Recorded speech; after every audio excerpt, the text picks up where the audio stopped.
ನಮಸ್ತೆ ಮೇಡಮ್, ದೇನೇ ನಾಯ್ಕ್ರಿ. 1 ವರ್ಷ ಆಯ್ತು ಮೇಡಮ್ ಈಗ ಕರೆಕ್ಟ್ ಆಗಿ. ಅವಾಗ ಸ್ವಲ್ಪ ದನಿ ಕಮ್ಮಿ ಬಂತು ಮೇಡಮ್. ಅದಕ್ಕ ನಾವು ಆಸ್ಪತ್ರೆಗೆ ತೋರ್ಸೋಣ ಅಂತೇಳಿ ತೋರ್ಸಿದ್ರಿ. ದನಿ ಇದು ಗಂಟ್ಲ ಮೇಲೆ ಒಂದು ಗುಳ್ಳಿ ಐತಿ ನಿಂದು ಅಂತ ಹೇಳಿದ್ರು. ಮಾಸ ತೆಗ್ದ್ರಿ ಒಳಗ ಕೆಂಬ್ರ ಬಿಟ್ಟು. ಅದು ಒಂದ್ ದಿವಸದ ಅವಾಗ್ಲಿಂದ ನೋವು ಬಂತ್ರಿ. ಆಮೇಲೆ 2-3 ತಿಂಗಳ ಹೋಗಿಂದೆ ಡಾಕ್ಟರ್ ಏನ್ ಬರ್ತಿರೋದು ಅವೆಲ್ಲ ತಗೊಂಡಿದ್ದು ಮೇಡಮ್. ತಗೊಂಡು ಕೂಡ ವಾಯ್ಸ್ ಕಡಿಮೆ, ಮಾತಾಡಕ ಸ್ವಲ್ಪ ಹೂಗಳ ನುಂಗಕ ಆಗೋದಿಲ್ಲ. ಇಷ್ಟು ಮಟ್ಟಿಗೆ ನೋಯಿದ್ರಿ. ನೋಯ್ಕೊಂಡು ಇದ್ರು ಕೂಡ ಹಿಂಗೆ ಮಾಡಿಸ್ಕೊಂಡು ಬಂದ್ವಿ ಮೇಡಮ್. ಅವರು ಆಪರೇಷನ್ ಮಾಡ್ಬೇಕಂತ ಹೇಳಿದ್ರು. ಗಂಟ್ಲಾಗ ಆಪರೇಷನ್ ಅಂದ್ರ ಇವು ಗಂಟ್ಲನ್ನೇ ತೆಗಿತೀವಿ, ಮತ್ ನಾಲ್ಗಿನೇ ತೆಗೆದ್ ಬಿಡ್ತೀವಿ, ಇವು ಹಲ್ನೇ ತೆಗೆದ್ ಬಿಡ್ತೀವಿಲ್ಲ ಅಂತ ಬಿಡ್ತೀವಿ. ಮೊನ್ನೆ ಟಿವಿಯಾಗ ನೋಡಿದ್ವಿ ನಮ್ಮ ಹುಡುಗ. ಅದಕ್ಕ ಕಾಡ ಔಷಧ ಕೊಟ್ಟನ್ರಿ.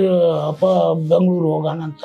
ಅಲ್ಲಪ್ಪ ಅವಳು ತೆರಿಗೆ ಇಷ್ಟು ನೋಡಿದ್ದಾನ, ಸೂಜಿ ಮಾಡಿದ್ದಾನ, ಗುಳಿಗೆ ಟಾನಿಕ್ ಟ್ಯಾಬ್ಲೆಟ್ ಎಲ್ಲ ಕೊಟ್ಟಿದ್ದ, ಅದ್ರಿಂದ ಆಗಿಲ್ಲ. ಅಭಿವೃದ್ಧಿ ಉಸುಲಿಂದ ಏನಾಕತ್ತಪ್ಪ ಅಂತ. ಇಲ್ಲಪ್ಪ ಅಲ್ಲಿ ಹೋಗ್ಬಾರ ಬೆಂಗಳೂರು. ಇಲ್ಲಿ ಬಂದಿವಿ ಮೇಡಮ್.